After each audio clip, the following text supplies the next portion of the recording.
Hey, I'm Alex Radical from Board Game Co, and today I'm doing a small short review on a small game from Allplay.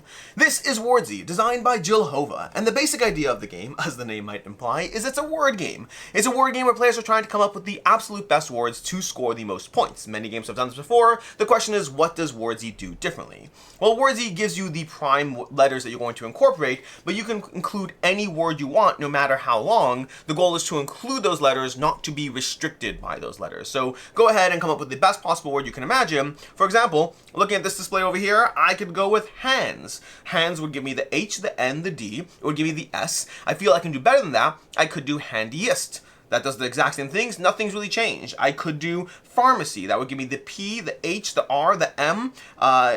Maybe not as good, we'll see, because especially you're going to score points based on the columns that the letters are in. So you're going to score more points for letters in this column, fewer points as you go through it. You'll score bonus points for blue letters that are particularly difficult, are worth an extra 2 points. Red letters are worth an extra point, and you're trying to come up with the best word you can. Once you have a word that you are ready to lock in, you're going to flip the timer. You'll write down your word on your display over here, and the other players now have 30 seconds to lock in their best word. They can change things. You are locked in. Once all players have put together their words, they're going to score them up. Again, you get points for the letters in certain columns, and for specific letters will give you points as well. You're going to put your word score down here, and then, depending on the round, you will get a variable number of bonus points if you scored more than the person who flipped the timer. So if you flip the timer and I score more points than you, I get bonus points for that. The flip side is, if you flip the timer and you scored more points than everyone, you get even more bonus points in this column here. You'll do that for 7 rounds. You'll score up all your bonus points for all the 7 rounds. You'll score up your 5 best scoring rounds. I think that's to avoid a player having like no word at all and then completely losing the game because of one bad round. So you score your 5 best rounds, all 7 rounds worth of bonus points, and then you add up your score, potentially get penalties for challenged words, and that's the game. That's basically the game. The only other thing to cover is every round you're going to shift away the right 4 letters, you're going to move these over and put out 4 new letters, and now you know exactly how to play Wordsy, which makes sense because Allplay games are really easy to learn and teach. Well, they're easy to learn, they're easy to teach, they're easy, they're accessible. Anyways, let's go ahead and give you my general thoughts on these games. I'm doing a bunch of these small box Allplay reviews. I will not be going through my usual like, don't like, and see how it's not liking formula. I'll be just telling you general thoughts on the game. Wordsy is fun.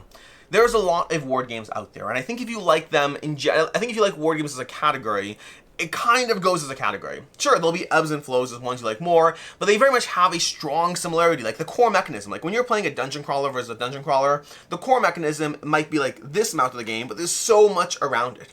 I find with word games, the core mechanism is 75% of the game, and the core mechanism is looking at a bunch of letters and coming up with the best words. Each game iterates slightly differently on that premise, and I do find that Wordsy is a little bit more freeing than other word games because you are not restricted to the letters. They are simply a starting point, and you're trying to come up with the best word possible, utilizing as many letters as possible. That timer mechanism that pushes people into making a decision, I love that. I think in general when I play the game, 75% of the time I'm flipping the timer. Also 75% of the games I'm losing. Once I have a word locked in, I'm like, I could sit here and dawdle forever to come up with a better one, or I could aggressively rush the timer, lock it in, and put the pressure on the other players. They then score more points than me, which is neither here nor there. We don't need to talk about that.